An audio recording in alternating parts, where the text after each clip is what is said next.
ఉత్తరప్రదేశ్లోని కాన్పూర్ దగ్గర ఓ విషాదకర ఘటన చోటు చేసుకుంది. కాన్పూర్ క్రికెట్ అసోసియేషన్ కు చెందిన సీనియర్ అంపైర్ మాణిక్ గుప్తా తేనెటీగల దాడిలో ప్రాణాలు కోల్పోయారు. ఈ దారుణ ఘటన ఉన్నావ్ జిల్లాలోని సప్రూ మైదానంలో ఫిబ్రవరి 18న జరిగిన మ్యాచ్ సమయంలో జరిగింది. వైఎంసీసీ వర్సెస్ పారమౌంట్ జట్ల మధ్య ఆడుతున్న ఈ మ్యాచ్ లో మాణిక్ గుప్తా అంపైర్ గా బాధ్యతలు నిర్వహించారు. మ్యాచ్ రెండో ఇన్నింగ్స్ జరుగుతుండగా ఆటగాళ్లు నీళ్లు తాగేందుకు వెళ్లారు. ఆ క్రమంలో అకస్మాత్తుగా తేనెటీగల గుంపు మైదానంలోకి దూసుకొచ్చింది. తెలుపు దుస్తులు వేసుకున్న అంపైర్ల వైపు తేనెటీగలు మరింత ఆకర్షితమయ్యాయి. సుమారు 10 నిమిషాల పాటు తేనెటీగలు తీవ్రంగా కుట్టాయి. దీంతో మాణిక్ గుప్తా తీవ్ర గాయాల పాలయ్యారు. మరో అంపైర్ జగదీష్ శర్మ, పలువురు ఆటగాళ్లు కూడా గాయపడ్డారు.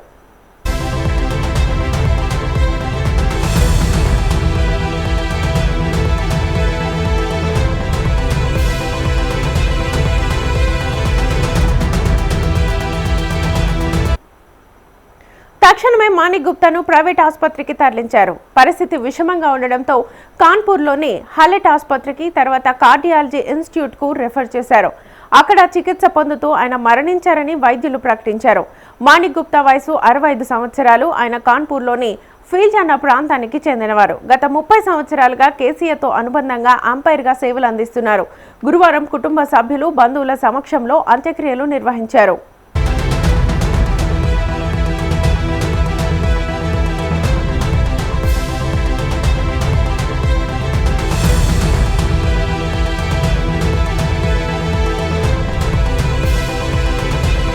ఈ ఘటన అకస్మాత్తుగా జరిగిందని, తేనెటీగలు ఎందుకు వచ్చాయో తెలియలేదని మరో అంపైర్ సునీల్ చెప్పారు.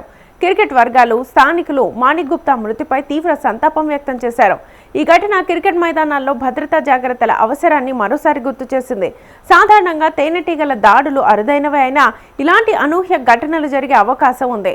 మైదానాల చుట్టూ చెట్లు ఉండడం వల్ల ఇలాంటివి సంభవించవచ్చు.